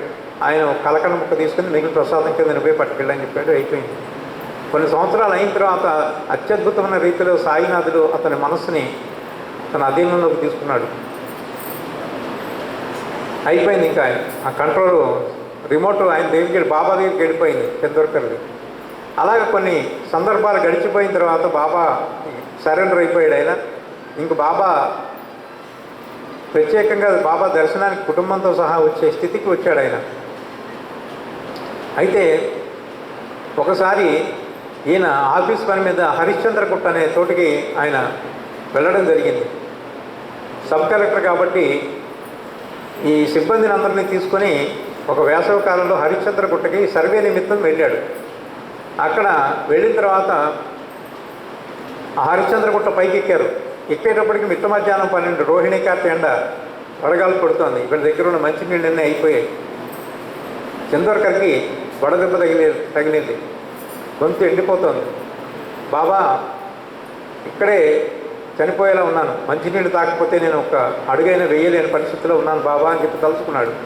అక్కడ అదే పరిస్థితిలో అక్కడికి 200 మైళ్ళ దూరంలో షిరిడి ఉంది. ద్వారకామాయిలో కూర్చున్నాడు బాబా. వెంటనే లేచి అక్కడున్న కుండలోంచి నీళ్లు కొద్దిగా తాగి వచ్చి కూర్చున్నాడు. పక్కనే శ్యామ, దీక్షిత్, దాసగను మొత్తం అందరూ కూడా భక్తులందరూ కూర్చుని ఉన్నారు. బాబా అన్నాడు కదా, ఒరే వాడు నానాసాహెబ్ చందోర్కర్ దాహంతో చావబోతున్నాడు అక్కడ, కానీ నేను చావని పనిలే అని చెప్పి అన్నాడు. అనేసి కూర్చున్నాడు. మామూలు కబుర్లు పడిపోయారు. సరిగ్గా అదే సమయానికి అక్కడ హరిశ్చంద్రగుట్ట మీద దగ్గర నీళ్లు ఖాళీ అయిపోయాయి, ఎవరి దగ్గర లేవు. గ్రామానికి వెళ్ళాలంటే కొండ దిగి వెళ్ళి గ్రామంలోకి వెళ్ళి నీళ్లు తీసుకురావాలి, చాలా సమయం పడుతుంది. ఒక కట్టెలు కొట్టుకునేవాడు భుజం మీద గొడ్డలతోటి తల మీద కట్టెలు మోపుతూ వచ్చాడు వీళ్ళ దగ్గరికి. వచ్చి స్వామి ఇంత ఎండలో వచ్చారు ఇక్కడికి, మరి ఎందుకు ఎక్కడి నుంచి వచ్చారు మీరు అని అడిగి, వాళ్ళు ఆ బంట్రోతులు అన్నారు కదా, మా అధికారికి మంచినీళ్ళు కావాలి, నీ దగ్గర ఏమైనా ఉన్నాయా అన్నాను. అదేం స్వామి, ఆయన కూర్చున్న బండ కిందే మంచి చల్లటి మంచినీళ్ళు ఉన్నాయి, అది చూడండి ఆ బండ పక్కకి తీయండి, అక్కడ మంచినీళ్ళు ఉన్నాయి అన్నాడు. అక్కడ ఒక రాయిని తీస్తే బుడబుడమని చక్కగా మంచి స్వచ్ఛమైన చల్లటి మంచినీళ్ళు ఉన్నాయి. వీళ్ళందరూ గబగబా నీళ్లు పట్టి సీసాలతోటి చందోర్కర్కి మొహం శుభ్రంగా కడుక్కున్నాడు చల్లటి నీళ్ళతోటి. ఒక సీసాతోటి నీళ్లు తాగాడు. అందరూ నీళ్లు పట్టుకున్నారు. ఇదంతా తతంగం అంతా. ముందు మంచినీళ్ళ కోసం తపన పడుతున్నారు పాపం వాళ్ళందరూ. పొద్దు నుంచి అలసిపోయి ఉండి ఎండలో అంతా తాగడం అయ్యేసరికి 30 గంట అయిపోయింది. ఇలాగా చందోర్కర్ అన్నాడు, రే మనం చదువుకున్న వాళ్ళం, అతను కట్టెలు కొట్టుకునేవాడు, గోచి పెట్టుకుని వచ్చాడు, అయినా సరే మనందరి ప్రాణాలు కాపాడారా, కనీసం కృతజ్ఞత చెప్పలేదు అతనికి. మనం ఎక్కడున్నాడు చూడండి రా అన్నాడు. ఎక్కడున్నాడు, ఎక్కడ లేడు. ఇది అయిన తర్వాత 15 రోజులకి కోపర్గాంకి వచ్చాడు నానాసాహెబ్ చందోర్కర్. వచ్చి ఆఫీస్ పని అయిన తర్వాత బాబా దగ్గరికి వచ్చాడు. మసీదు మెట్లెక్కుతుంటే బాబా ఎందుకురా చదువుకున్నావు, బుద్ధి జ్ఞానం లేదరా నీకు, సమయానికి నువ్వు పిలిచిన పిలుపు నాకు వినపడింది కాబట్టి సరిపోయింది, లేకపోతే ఏమైపోయాడు వాడిరా అన్నాడు బాబా. పక్కనే ఉన్న శ్యామ దాసకండు వీళ్ళందరూ ఆశ్చర్యపోయారు, కాకాసాహెబ్ దీక్షిత్ వీళ్ళందరూ కూడా. అప్పుడు చందోర్కర్ని అడిగారు ఏం జరిగిందని. ఆ సమయంలో అక్కడ మా కట్టెలు కొట్టుకునే బిల్లుడుగా కనిపించాడు సాయి. అక్కడికి వచ్చి రక్షించాడు సాయి. అయితే ఇటువంటి సంఘటనల వల్ల మనం పారాయణ చేసినప్పుడు ఆ సంఘటన మనకి హృదయంలో అతుక్కుపోతుంది. అంటే సాయి అన్న నామాన్ని ఉచ్చరించితే 7 సముద్రాల అవతల ఉన్నా కూడా రక్షిస్తాను. ఇది బాబా యొక్క వాగ్దానం. సాయి అన్న నామాన్ని ఉచ్చరిస్తే 7 సముద్రాల అవతల ఉన్నా రక్షిస్తానరా నా వాడిని అని చెప్పాడు సాయి. మరి ఇప్పుడు ఎక్కడో 200 మైళ్ళ దూరంలో ఉన్నాడు నానాసాహెబ్ చందోర్కర్, అయినా కూడా మన భక్తుడిని వెళ్ళి అక్కడ రక్షించాడు. అటువంటి సంఘటనలు మనం పారాయణ చేసినప్పుడు ఆ గురువు మీద అపారమైన అచంచలమైన భక్తి విశ్వాసాలు మనసులో కలుగుతాయి. అదే సాయినాథుడు కోరుకున్న దక్షిణ మన దగ్గర నుంచి, ఇంకేముండదు. అప్పుడు ఏమవుతుంది, మనలో పారాయణ చేయగా లీలలన్నీ కూడా హృదయానికి హత్తుకుపోయి మనకి అంతటి ప్రేమ పంచిపెట్టగల సద్గురువు మనకి దొరికాడే, ఈయనకి ఏమిచ్చి మనం రుణం తీర్చుకోగలం, అప్పుడు పారాయణత చెందుతామని చెప్తారు మాస్టర్ గారు, భరద్వాజ గారు. అటువంటి లీలలు నువ్వు పారాయణ చేసినప్పుడు అపారమైన ప్రేమ సాయి మీద కలుగుతుంది నీకు. అప్పుడు ఏమవుతుంది, అన్ని వైపుల నుంచి నన్ను రక్షించగలవాడు సాయినాథుడే, ఏ పరిస్థితుల్లో ఉన్నా కూడా నన్ను రక్షించగలడని సంపూర్ణమైన విశ్వాసం భక్తి శ్రద్ధలు నీలో కలుగుతాయి. అందుకని నిత్యపారాయణ గ్రంథాలు వాళ్ళు మనకు చెప్పింది. నిత్యపారాయణ చేయమంటారు మాస్టర్ గారు. గురుచరిత్ర లీలంతో 2 కళ్ళ వంటివి. సర్వేంద్రియానం నయనం ప్రధానం అండి. మన కళ్ళు ప్రధానం, ప్రపంచాన్ని చూడలేము లేకపోతే. అందుకని ఎంత ప్రధానమో కళ్ళు, అంతటి ప్రాధాన్యతని గురుచరిత్ర లీలామృతానికి మాస్టర్ గారు ఇవ్వడం జరిగింది. ఆ 2 చరిత్రలు పారాయణ చేసుకోండి. మీరు ఎవరిని ఏమీ అడగక్కర్లేదు, ఏమీ కోరనక్కర్లేదు. వాళ్ళే నడిపించి తీసుకెళ్తారు మిమ్మల్ని. ఏ మార్గానికి తీసుకెళ్లాలో వాళ్ళు ఆ గురువే చేయి పట్టుకొని తీసుకెళ్తారు మిమ్మల్ని. అది అక్షర సత్యం. మనం అనుకుంటాం ఒక అవధూతను చూడాలని అనుకుంటాం, అక్కడికి వెళ్ళాలనుకుంటే మనకి సాధ్యపడదు. మీరు పారాయణ చేసుకుని బాబాకి చెప్పుకుని సకల సాధు స్వరూపి, సకల దేవతా స్వరూపి ఆయన, సమర్థ సద్గురు అంటున్నాం ఆయన్ని, బాబాని. అది మీరు ఆ బాబాకి నమస్కారం చేసుకుని మీరు వెళ్ళండి, ఖచ్చితంగా ఆయన దర్శన స్పర్శన ఆశీస్సులు మీకు లభిస్తాయి. నేను దానికి సాక్ష్యం. రంగన్న బాబు గారిని చూశాను గుంటూరులో, పట్నం బజార్ బాబా గారిని సేవించుకున్నాను గుంటూరులో. ఎంతోమంది శరీరంతో ఉన్న అవధూతలను సుధీంద్ర బాబు గారితో సహా మొత్తం అందరినీ దర్శించుకోగలగడం జరిగింది. కారణం ఏంటంటే పారాయణే, ఇంకేమీ మనం పెట్టుబడి పెట్టక్కర్లేదు. పారాయణ, నిత్య పారాయణ అన్నారు కాబట్టి ప్రతిరోజు ఒక అధ్యాయం మీరు పారాయణ చేసుకోండి, దాని ఫలితం చక్కగా మిమ్మల్ని తీసుకెళ్తుంది. అలాగే ఒక భక్తురాలు దీపావళి రోజున ఎక్కడో షిరిడీకి 300 మైళ్ళ దూరంలో ఉన్న చిన్న కుగ్రామం, అక్కడ భర్త దగ్గుతో బాధపడుతున్నాడు, జ్వరంతో బాధపడుతున్నాడు పాపం. వాళ్ళు కమ్మర్లు అంటే కత్తులు గొడ్డళ్ళు తయారు చేసుకునే వృత్తి వాళ్ళది. భర్త వారం రోజుల నుంచి జ్వరంతో మంచంలో ఉన్నాడు. మరి ముక్తి కలవాలి కాబట్టి ఆమె 2 ఏళ్ల కొడుకుని ఒళ్ళో పడుకోబెట్టుకొని ఆమె కొలివిలో తిత్తి ఒత్తుతోంది ఆవిడ. అయితే భర్త దగ్గు తెరచి మంచినీళ్ళ కోసం భార్యను కేకేశాడు. ఒక్కసారిగా ఒళ్ళో బిడ్డ ఉన్న సంగతి మర్చిపోయి ఆమె దబాలను లేచింది. ఆ 2 సంవత్సరాల బిడ్డ అక్కడ మండుతున్న కొలిమిలో పడిపోయాడు. ఒక్కసారిగా ఆ దృశ్యం చూసి 2 సంవత్సరాల పిల్లవాడంటే ఎంత మన శరీరం చాలా లేతగా ఉంటుంది. అప్పుడు ఏం జరిగింది, అక్కడ బాబా అని ఒక్కసారి కేక పెట్టింది, రెక్క పట్టుకుని బయటికి తీసింది. అక్కడ సాయినాథుడు భక్తులతో కబుర్లు చెబుతూ దునిలో కట్టెలు వేస్తున్నాడు. ఆయన కట్టెల బదులు చేయి పెట్టాడు. అందరూ దునిలో పెడితే బాగోజీ షిండే శ్యామ ఉన్నారు పక్కన. గబక్కును బాబా చేయి వెనక్కి లాగారు. బాబా ఏం చేస్తున్నారు మీరు? ఆ దునిలో చేయి పెట్టారు, మీకు చేయి కాలిపోయింది చూడండి అన్నాడు. చేయి కాలితే ఏమైంది, అక్కడ బిడ్డ రక్షించబడ్డాడని చెప్పాడు. మరి వీళ్ళు ఎవరికి అర్థం కాలేదు, విషయం అర్థం కాదని. సరిగ్గా అక్కడ బిడ్డ రక్షించబడ్డాడు. ఒక 20 రోజుల తర్వాత ఆ భర్తకి జ్వరం తగ్గిన తర్వాత భార్యాభర్తలు ఇద్దరు బిడ్డను తీసుకుని వచ్చారు షిరిడి. మసీదు మెట్లెక్కి ఆ బిడ్డను బాబా పాదాల దగ్గర ఉంచారు. ఆవిడ అంది, బాబా 20 రోజుల క్రితం నా బిడ్డ కొలిమిలో పడితే రక్షించింది నువ్వే. అప్పుడు శ్యామ వాళ్ళు అడిగారు ఏం జరిగిందని. విషయం అంతా చెప్పారు. అంటే ఎక్కడో 300 మైళ్ళ దూరంలో ఉన్న గ్రామంలో బిడ్డ కొలిమిలో పడిపోతే ఇక్కడ తన చేయి కాల్చుకొని రక్షించాడు సాయి. అయితే చాలామంది అడుగుతారు, పాప అన్నం వండుతుంటే అందులోనే కలపడ మండుతున్న ఆ అన్నం గిన్నెలో చేయి పెట్టి కలిపేవాట కదా గరిక లేకుండా, మరి అప్పుడు చేయి ఎందుకు కాలేదండి అని అడుగుతారు చాలామంది. ఆ బిడ్డ యొక్క ప్రారంధాన్ని ఆయన మీదకి తీసుకున్నాడు ఆయన. ఆ బిడ్డ శరీరం కాలి మరణించాలి, కానీ ఆ బిడ్డ ప్రారంధాన్ని తన శరీరం మీదకి తీసుకుని తాను అనుభవించాడు. మరి ఎవరైనా ఏ తల్లిదండ్రులైనా మనం ఏమైనా చేయగలమా? మన బిడ్డకు కానీ లేకపోతే మన బంధువులకు కానీ ఎవరికైనా సరే ఏదైనా వ్యాధి వచ్చినప్పుడు మనం ఏం చేస్తాం, డాక్టర్ దగ్గరికి తీసుకెళ్తాం, అంతే. ఎంత తప్పితే మనం ఏం చేయలేం. కానీ సమర్థ సద్గురువైన సాయినాథుడు మాత్రం తన శరీరం మీదకి తన భక్తుని యొక్క బాధలు తీసుకుని తాను అనుభవించి ఆ భక్తుని ఉపశమనం ప్రసాదిస్తాడు సాయి. అందుకని సంపూర్ణమైన దత్తావతారం సాయినాథుడు. అయితే ఇక్కడ ఇంకొక విషయం చెప్పుకోవాలి మనం. అరే బాబా అన్నీ ఇస్తున్నాడు కదండి, మరి అటువంటిప్పుడు ఇంకా మనం అంటే చాలామంది ఏమనుకుంటారంటే బాబా ఇవ్వలేదని అలుగుతాం మనం. బాబా ఆ కోరికలు కష్టాలు తీర్చడం సాయినాథుడి శరీరంతో ఉన్నప్పుడే జరిగాయి ఇవన్నీ కూడా. బాబా ఇవ్వలేదని చెప్పి అలిగి వెళ్ళిపోయిన వాళ్ళు చాలామంది దురదృష్టవంతులు ఉన్నారు.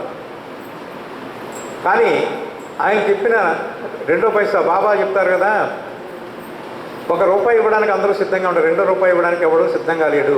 మొట్టమొదటి అందరూ శ్రద్ధతోటే వస్తారు బాబా దగ్గరికి.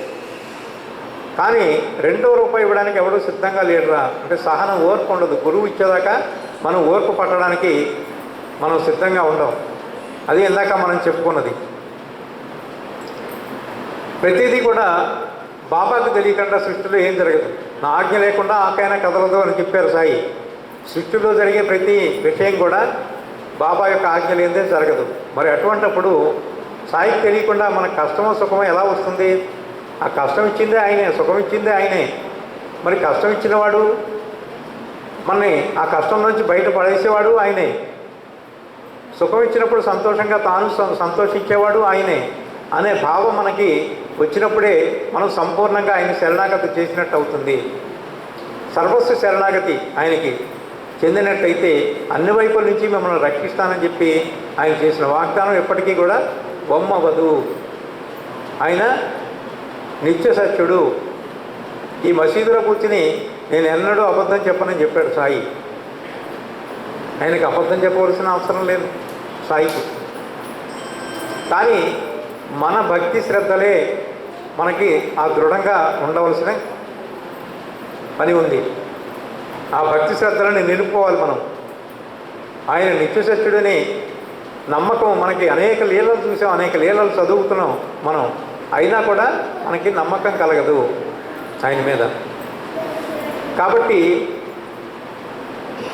ఆయన ఎంతటి వాడో, ఎంతటి సమర్థ సద్గురువో మనం ఆయన్ని చరిత్ర పారాయణ ద్వారా ఆయన్ని గ్రహించి ఆయనకి సరెండర్ అవ్వాలి. సరెండర్ అవ్వడం అంటే సర్వస్వ శరణాగతి. ఏం చేసినా సరే నీదే, భారం నీదే. కానీ అలాగని చాలామంది చీట్ వేస్తూ ఉంటారు బాబా దగ్గర. అందులో మనకు అనుకూలంగా వచ్చేదాకా వేస్తారు. మరి అది బాబాని విశ్వసించినట్టు కాదు. ఆయన ఎస్ నో ఆయన ఒప్పుకున్నారనుకోండి, చేయమని చెప్పినప్పుడు ఆ పని మనం త్రికరణ శుద్ధిగా చేయగలగాలి. వద్దు అన్నప్పుడు మనకి దాంట్లో లాభ నష్టాలను వదులుకొని మనం ఆయన మాట మీద నిలబడి మనం చేయకుండా ఉండగలగాలి. కారణం ఏంటంటే భవిష్యత్ ద్రష్ట ఆయన. ప్రస్తుతం మనకి ఇది శ్రేయస్కరంగా మనకు అనిపించవచ్చు, మనకు బాగుంది, ఇది మనకు మంచిదని మనకు అనిపించవచ్చు. దానివల్ల భవిష్యత్తులో జరిగే కష్ట నష్టాలు బాబాకు తెలుసు. అందుకని ఏదైనా పని మనం మొదలుపెట్టి మనం చేస్తున్నప్పుడు, ఉదాహరణకి ఏదైనా ఒక స్థలం కొందాం అనుకున్నాం, మంచిది, చాలా బాగుంది, లేకపోతే ఇల్లు కొందాం అనుకున్నాం, చాలా సూపర్గా ఉంది, బ్రహ్మాండంగా ఉంది ఆ ఇల్లు, లేకపోతే ఏదైనా పని చేద్దాం అనుకున్నాం, అన్నీ చాలా బాగున్నాయి. అప్పుడు మనకి ఏమనిపిస్తుందంటే, అది ఇలా ఇల్లు కొంటే బాగుంటుంది బాబా అని చీట్లు వేస్తాం. అక్కడ ఆయన వద్దు అంటాడు, మళ్ళీ వేస్తాం, మళ్ళీ తీసుకునేదాకా వస్తాం. సరే తీసుకోమన్నాడు, ముచ్చటగా మూడోసారి వేసాం కదా, తీసుకోమన్నాడు, అందుకని తీసుకుంటాం. అక్కడ ఆ ఇంట్లోకి వెళ్ళిన తర్వాత మనకి ఏదో నష్టం జరుగుతుంది, కష్టమో నష్టమో జరుగుతుంది. అప్పుడు మనం బాబా మీద అలుగుతాం. బాబా మేము అనుకున్నాం, మరి ఆ రోజున నువ్వేమో తీసుకోమని చెప్పాం. నెపం ఆయన మీదకి నెట్టాలి కదా, మన మీద ఉంచుకోం. మనం ఎప్పుడు కూడా ఎదుటివాడికి నెట్టడమే మన మానవ సాహిత్యం వెనక లక్షణం. అందుకని ఏమనుకుంటాం, బాబా నువ్వు చెప్పావు కాబట్టి అవేళ వెళ్ళి తీసుకున్నావు అని చెప్పి మనం ఆయన మీద నెడతాం నెపం. భవిష్యత్తు తెలుసు ఆయనకి, అందుకని వద్దని చెప్పాడు. ఆయన హెచ్చరించినా కూడా మనం మాట వినాం. అలాగే బాబా దగ్గర ఓ భక్తుడు ఉండేవాడు, కాకా సాహెబ్ దీక్షిత్. ఆయన ఒక పెళ్లి సంబంధం తీసుకొచ్చి ఈ బాలాబాటకి ఒక్కతే కూతురు. బాబా బ్రహ్మాండమైన సంబంధం తీసుకొచ్చాము, అతనికి కూడా ఆస్తిపాస్తులు ఉన్నాయి, ఒక్కడే కొడుకు, ఈ అమ్మాయి కూడా నచ్చిందని చెప్పారు, అందుకని వివాహం చేస్తే బాగుంటుంది కదా బాబా, నువ్వు ఒప్పుకోమని చెప్పాడు. అసమ్మతి వ్యక్తం చేశారు, వద్దు ఆ సంబంధం వద్దురా అని చెప్పాడు బాబా. సరే వెళ్ళిపోయారు. బాబా మూడు బాగుండలేదు, అందుకని మనం ఇప్పుడు కాదులే, తర్వాత ఇప్పుడు వద్దామని వెళ్ళిపోయారు. మళ్ళీ 2 రోజులాగి మళ్ళీ వచ్చి అదే విషయం చెప్పారు. చెప్తే మళ్ళీ వద్దని చెప్పాడు. సరే ముచ్చటగా మూడోసారి అడుగుదామని చెప్పి మళ్ళీ వచ్చారు. బాబా బాలబాటి కూతురు సాయిబాయి ఉంది కదా, అమ్మాయికి బ్రహ్మాండమైన సంబంధం తీసుకొచ్చాను, కోపరగాంలో బ్రహ్మాండమైంది, వాళ్ళు బోడన్న ఆస్తిపాస్తులు ఉన్నాయి, ఒకడే కుర్రాడు, బ్రహ్మాండంగా ఉంటుంది, సంబంధం చేద్దాం అనుకుంటున్నాడు. బాబాకి కోపం వచ్చింది. ఒరే ఆ అమ్మాయిని అంతకన్నా అప్పాని వంటవాడు ఉన్నాడు కదా, వాడికి ఇస్తే సుఖపడుతుందిరా ఆ పిల్ల, అందుకని వాడికి చెయ్యొద్దని చెప్పాడు సాయి. చెబితే మళ్ళీ రెండోసారి అప్పుడే మళ్ళీ అడిగారు, బాబా మంచి సంబంధం కదా బాబా, అది చేసుకుంటే బాగుంటుంది కదా అన్నారు. అప్పుడు బాబా అన్నాడు కదా, సరే పోండి ఏడ్చుకోండి పోండి అన్నాడు బాబా. సరే వెళ్ళారు. బాబా ఒప్పుకున్నాడు కదా, మొత్తానికి కష్టంగా ఒప్పించారు కదా అని చెప్పి తీసుకెళ్ళి పెళ్లి చేశారు. 6 నెలల్లో పెళ్లి కొడుకు చనిపోయాడు. ఏడుస్తూ మసీదుకి వచ్చారు. బాబా ఏమన్నాడంటే, ఒరే బాబా నీకు అన్నీ తెలుసు, సర్వాంతర్యామి అది ఇది అని చెప్తారా మీరు, నేను చెప్పిన మాట విని చచ్చేవాడు ఎవడున్నాడు రా అని చెప్పి బాబా కూడా బాధపడ్డాడు. అప్పుడు అంటే వాళ్ళు చెప్పింది మనం వినం, మనకు నచ్చిందే మనం చేస్తాం. ఆయన సర్వాంతర్యం భగవంతుడు అవతారం, దత్తాత్రేయ స్వరూపుడు సాక్షాత్తు. ఆయన నోటి వెంట ఒక మాట వస్తే అది జరిగి తీరుతుంది అన్న నమ్మకం. అప్పుడు మరి కాకా సాహెబ్ దీక్షిత్ అంటే అద్భుతమైన చరిత్రలో మనం చూస్తే అపారమైన భక్తి శ్రద్ధలు ఉన్నాయి బాబా మీద. ఒకసారి మసీదులో ఒక ముసలి మేక వచ్చింది. ముసలి మేక వస్తే బాబా అన్నాడు కదా, ఒరే ఒక కత్తి తీసుకురంటే దీన్ని ఇక్కడ నరుకుదాం అన్నాడు. అంటే రాధాకృష్ణ మాయని అడిగి బడే బాబా అక్కడ ఉన్నాడు. బడే బాబా అంటే ముస్లిం. ఆయనకి ఇచ్చే మేకని ఒక దెబ్బతో నరకరా అని చెప్పాడు. నరకరా అని చెప్తే ఆయన అన్నాడు, బాబా నువ్వు సర్వజీవుల్లోనూ నువ్వే ఉన్నావని చెప్పావు మాకు, అందుకని జీవహింస చేయకూడదని చెప్పావు నువ్వు, మరి అటువంటిప్పుడు ఆ మేకను నేను ఎలా చంపను బాబా, నా వల్ల కాదని చెప్పి వెళ్ళిపోయాడు. శ్యామాని పిలిచాడు.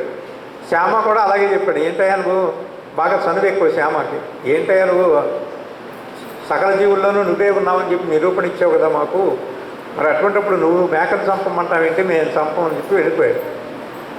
ఈలోగా నానా సాహెబ్ చందర్ ఈయన వచ్చాడు, కాకా సాహెబ్ దీక్షిత్ వచ్చాడు. రాగానే ఒరే కాకా ఇగో ఈ కత్తి తీసుకుని మేకను ఒక దెబ్బతో నరకరా అన్నాడు. కత్తి తీసుకున్నాడు ఆయన. తీసుకుని కత్తి ఎత్తాడు మెడ మీద వేయడానికి. వెళ్ళినప్పుడు బాబా అన్నాడు కదా, ఆగు, ఎరా బుద్ధి జ్ఞానం ఉందా? ఆ మాంసం తినే ఆ బడే బాబానే మేకను నరకలేదురా. నువ్వు సద్బ్రాహ్మణ వంశంలో పుట్టావు, పెద్ద ఉద్యోగివి, బాగా శాస్త్రాలన్నీ చదువుకున్న వాడివి, ఆ మేకను చంపుతానని ముందుకు వచ్చావా అని చెప్పి అడిగాడు. అడిగితే అప్పుడు కాకాసాహెబ్ దీక్షిత్ చెప్తారు, బాబా అది ధర్మమో అధర్మమో మాకు తెలియదు, మాకు అనవసరం. గురువు నోటి వెంట ఒక మాట వచ్చింది, దాని వేదం కింద మేము భావించి మా తల ఒక్కి ఆ పని చేయడమే మాకు తెలిసింది, దాంట్లో పాపపుణ్యాలతో మాకు సంబంధం లేదు. మరి అంతటి భక్తి శ్రద్ధలు అప్పుడు బాబా సంతోషించాడు. మిగిలిన వాళ్ళందరినీ కూడా చూరే నిజమైన గురుభక్తుడు అంటే వీడురా అని చెప్పాడు. మరి అటువంటి వాడే ఏమరపాటు చెంది బాబా దగ్గరికి బాలాపాటి కూతుర్ని ఇవ్వడానికి వెళ్ళినప్పుడు ఈ సంఘటన జరిగింది. కాబట్టి ఏమరపాటు కలి ప్రభావం వల్ల మనం ఏమారుతూ ఉంటాం. కానీ గురువు మీద అచంచలమైన విశ్వాసం ఉంచి ఆయన చరిత్ర మనం పారాయణ కానీ చేస్తున్నట్టయితే అన్ని వైపుల నుంచి ఆయన ప్రేరణ ఇచ్చి మనని సరైన మార్గంలో నడిపిస్తాడు, దాంట్లో సందేహం లేదు. గురువు అవతరించేదే అందుకు. గురు మార్గంలో ఉన్నవాళ్ళకి ఎవరికి కూడా శ్రీమతి తార్కాడ్ అని చెప్పి ఒక ఆవిడ ఉండేది. ఆవిడ బాబా దగ్గరికి వచ్చింది. బాబా దగ్గరికి వచ్చినప్పుడు ఇంకా ఆయన ఇంచుమించుగా 1917 ఆ ప్రాంతం. ఆవిడ బాబా బాగా వయసు మీరిపోయినట్టు కనిపించారు బాబా. అప్పుడు భక్తులందరూ చర్చించుకున్నారు. ఆయనకు అనారోగ్యంగా ఉండేది. బాబా మీరు సమాధి అయితే మాకు దిక్కెవరని అడిగింది ఆవిడ. అడిగితే బాబా అన్నాడు, రాబోయే జన్మలు అన్నింటిలోనూ మీతో ఉండి, ఈ జన్మలో మీతో ఉన్నాను కదమ్మా, రాబోయే జన్మలు అన్నింటిలోనూ మీతో ఉంటాను, మీతో ఉండి ఏం చేస్తాడు ఆయన అని చెప్పాడు. భగవంతుడు నాకు అప్పచెప్పిన ప్రతి పైసాని తిరిగి భగవంతునికి లెక్క చెప్పడానికి నేను అవతరించింది. పైసా అంటే జీవి అని రాస్తారు మాస్టర్ గారు అక్కడ. ప్రతి జీవి, నా దగ్గరికి వచ్చిన ప్రతి జీవిని కూడా మోక్షం ఎప్పటి వరకు ఇన్ని జన్మల వరకు ఉంటుందో ఆ మోక్షం వచ్చే వరకు అన్ని జన్మలు మీతో ఉండి మిమ్మల్ని సన్మార్గంలో నడిపించి మోక్షం ఇవ్వడమే నా అవతార రహస్యం. దత్తాత్రేయుడు కూడా చెప్పింది అదే కదా మనకి. సర్వజీవులను కూడా భగవంతుని అవతారంగా మారిపోయేదాకా ఎన్ని జన్మలు ఉంటాయో అన్ని యుగాలు కూడా నేను అవతరిస్తూనే ఉంటానని చెప్పాడు దత్తాత్రేయుడు భూమి మీద. అలాగే మనం అవధూత సాంప్రదాయాలు తీసుకున్నట్టయితే అవధూతలు, అద్భుతమైన అవధూతలు, గొలగమూడి వెంకయ్య స్వామి ఆయన చెప్పేవారు, ఎక్కడో దూరంగా ఆయన కాలినడకనే ఊళ్ళని తిరిగి పావనం చేసిన మహానుభావుడు ఆయన. ఎక్కడో వెళ్ళినప్పుడు పక్కన భక్తులతో అన్నాడు కదా, స్వామి అయ్యా ఆశ్రమంలో భజన చక్కగా జరుగుతుండలా, పిల్లలు చక్కగా భజన చేస్తుండలా అయ్యా, మనం అక్కడికి పోవాలి కదా అని చెప్పి ఆ ప్రయాణం మానుకుని ఆ భజన చేస్తున్న బృందాన్ని ఆశీర్వదించడానికి ఆ ఆశ్రమం దగ్గరికి వచ్చాడు. అంటే వాళ్ళు త్రికరణ శుద్ధిగా మనం చేసే కార్యక్రమాలకి వాళ్ళ ఖచ్చితమైన ఆశీస్సులు మనకి ఉండి తీరుతాయి. ఇప్పుడు శ్రీనివాస్ గారు చెప్పారు ఇక్కడ నామ సంకీర్తన జరుగుతుందండి, మేము నామ సంకీర్తన చేస్తాం, ఎవరింట్లో కావాలంటే వాళ్ళ ఇంట్లో వెళ్ళి సంకీర్తన చేస్తున్నామని చెప్తే అద్భుతమైన కార్యక్రమం. మీరు అసలు మీకు దత్తుడే అనుగ్రహం, మీకు దత్తానుగ్రహం సంపూర్ణంగా ఉంది, ఎవరి వల్ల కాదమ్మా. ఇది నేను ఈరోజు ఈ సభాముఖంగా మీ అందరికీ దత్తుడి యొక్క సన్నిధిలో ఉండి మీ అందరికీ మనవి చేస్తున్నాను. నామం మీరందరూ నామం చెప్పడానికి దానికి ఇబ్బంది ఏం లేదు కదా, పెట్టుబడి ఏం లేదు కదా, దానికి ₹1,00,000 అవ్వవు కదమ్మా. నోటి మాటతోటి చక్కగా మనకి ఓపిక ఉన్నంత మటుకు నామస్మరణ చేసుకున్నట్టయితే అద్భుతమైన ఫలితాలు మనకి కనిపిస్తాయి. దాంట్లో ఆ నామం చెప్పేటప్పుడు దాంట్లో లీనమైపోమని చెప్తాడు వెంకయ్య స్వామి. ఆ నామంలో లీనమైపోవాలి, అంతేగాని పక్క వాళ్ళు ఎలా భజన చేస్తున్నారు, ఆవిడ ఎలా చేస్తుంది, ఆవిడ గొంతుకు ఎలా ఉంది, ఈవిడ గొంతుకు ఎలా ఉంది, ఇలాగ చేసేవాళ్ళు ఉండేవారు అక్కడ స్వామి దగ్గర. చెక్క భజన చేస్తూ వాళ్ళు కాళ్ళకి గజ్జలు కట్టుకొని ఒక బృందం స్వామి ఉండగా, వెంకయ్య స్వామి ఉండగా, స్వామి మీ సన్నిధిలో మేము భజన చేసి చెక్క భజన చేసి మీ ఆశీస్సులు తీసుకోవడానికి వచ్చాం స్వామి, ఎక్కడి నుంచో చాలా దూరం నుంచి ఆడమన్నాడు స్వామి. కొంచెంసేపు చూసిన తర్వాత పిలిచి ఆయన, ఏందయ్యా మీరు చేసేది, ఇది భజన, ఒకళ్ళకన్నా ఒకళ్ళు చక్కగా డ్యాన్స్ చేస్తున్నావా లేదా అని చెప్పి చూసారా, ఇది మనకు వద్దు, ఓం నారాయణ ఆదినారాయణ నామం చెప్పండి అని చెప్పాడు ఆయన కూర్చొని. వాళ్ళు యాక్సెప్ట్ చేయరు దాన్ని. ఇప్పుడు బాబా దగ్గర వణుకుతున్న గొంతుకుతో వచ్చాడు ఒక భక్తుడు, 90 ఏళ్ళ వృద్ధుడు, నోట చొంగ కారుతోంది. నామం చెప్తున్నాడు, సాయినామం చెప్పుకుంటూ వచ్చాడు. వాడి దగ్గర కలకండ తీసుకుని తిన్నాడు బాబా. మరి బాబా చెప్తాడు, మీకు గానం ఇష్టం రా, నాకు భావం ఇష్టం అని చెప్తాడు సాయి. మన భావం, మనం తన్మయత్వం చెందాలి, భజనలో తన్మయత్వం చెందాలి. తన్మయత్వం చెందిన భగవంతుడే దిగి వస్తాడు అక్కడికి. అయితే దీంట్లో ఇంకొక రహస్యం ఉంది, మాస్టర్ గారు చెప్తారు. గురు చరిత్రలో శ్రీగురుడు అంతర్ధానం అవుతూ ఒక మాట చెప్తారు, నలుగురు ఒక్క చోట చేరి నా చరిత్ర పారాయణ చేసేవాళ్ళు, నామస్మరణ చేసేవాళ్ళు, ఎక్కడైతే 10 మంది ఒక చోట చేస్తారు సామూహికంగా, అక్కడ అష్టసిద్ధులు నవనిధులు వాళ్ళకి సిద్ధించి తీరుతాయి. అక్కడ అదృశ్య రూపంలో నేను ఆనందంగా ఉంటానని చెప్పి వరమిస్తాడు ఆయన శ్రీగురుడు. అందుకని మీరు ఎక్కడైనా సరే చూడండి, ఎక్కడైనా సామూహికంగా ఒక 10 మంది కానీ 15 మంది కానీ మీరు కూర్చుని భజన చేసేటప్పుడు ఆనందంగా ఉంటుంది. మాస్టర్ గారిని అడిగారు ఒకళ్ళు, మాస్టర్ గారు మీ సత్సంగం జరిగే చోట, నామస్మరణ జరిగే చోట మహాత్ములు అదృశ్య రూపంలో ఉండే ఆశీర్వదిస్తారని చెప్పారు కదా, దానికి తార్కాణం ఏంటి, ప్రూఫ్ ఏంటి? మనం ప్రూఫ్ చూడండి, మనం ఏం నమ్మం కదా, మనకు నమ్మకం కలగదు. అప్పుడు మాస్టర్ గారు చెప్పారు, దానికి ఒక ఉదాహరణ రా, మీరు ఎక్కడైతే నామస్మరణ కానీ భజన కానీ పారాయణ కానీ చేస్తుంటే అక్కడ లౌకికమైన వ్యవహారాలు, ఇంటి దగ్గర ఏం జరుగుతుందో, పప్పు ఉడికిందో, అన్నం మాడిపోయిందో, పిల్లలు ఏడుస్తున్నారు, ఇవేం గుర్తుండవు. బయట ప్రపంచం, నీ బాహ్య ప్రపంచం సంగతే గుర్తుండదు. నువ్వు అరగంట చేయి, గంట చేయి భజన, లేకపోతే పారాయణ, నామస్మరణ ఏం చేసినా కూడా అక్కడ మహాత్ములు అదృశ్య రూపంలో ఆనందంగా ఉంటారు అనడానికి నిదర్శనం చెప్తారు మాస్టర్ గారు. అక్కడ ఇంకేం ఆలోచనలు రావు మీకు. టైం అయిపోయిందే, ఇంటికి వెళ్ళాలి, మామూలుగా టీవీ సీరియల్ ఇది పూతరేకులు ఏదో వస్తుంది కదమ్మా, అది చూడాలి, ఇవేం ఉండవు, ఇంకా ఏ రేకులు గుర్తుండవు ఇంకా అక్కడ కూర్చున్నప్పుడు. అందుకని అదే నిదర్శనం అని చెప్తారు మాస్టర్ గారు. మహాత్ములు ఉన్నారు అనడానికి నీకు నిదర్శనం అదే, అదృశ్య రూపంలో ఉంటారు, నీకు అదృశ్య రూపంలో ఉంటారు. శ్రీపాద చరితామృతంలో ఉంటుంది, మీరు చూడండి. శ్రీవల్లభులు చెప్తారు, అక్కడ ఆ వాయుమండలంలో అనేక మంది మహాత్ములు మీకు ఉండి మీకు ఆశీస్సులు ఇస్తూ ఉంటారని చెప్తారు. అది అంతకన్నా మనకి కావాల్సిన నిధి ఏం లేదు, అంతకన్నా ఏ నిధి అక్కర్లేదు మనకి.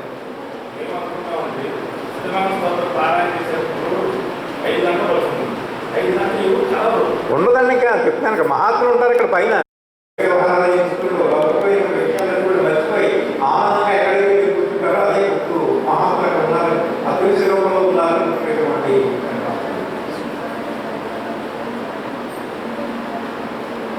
గురుగారు శిక్షణ అడిగారు, స్వామి గారు పుస్తకాలు తీసుకొచ్చి ప్రసాదం నైవేద్యం పెట్టారు కదా, చక్కగా పెట్టారు కదా, నైవేద్యం పెట్టారు కదా. ఇప్పుడు అది పెడితే మనం ఏం చేస్తాం, కాళ్ళగట్టు తిన్నాం, ఎందుకని ప్రసాదం అంటే ఆయన తినదే కదా, ఆయన చూసాం అంతే కదా, భగవంతుడు తిన్నాడు కదా.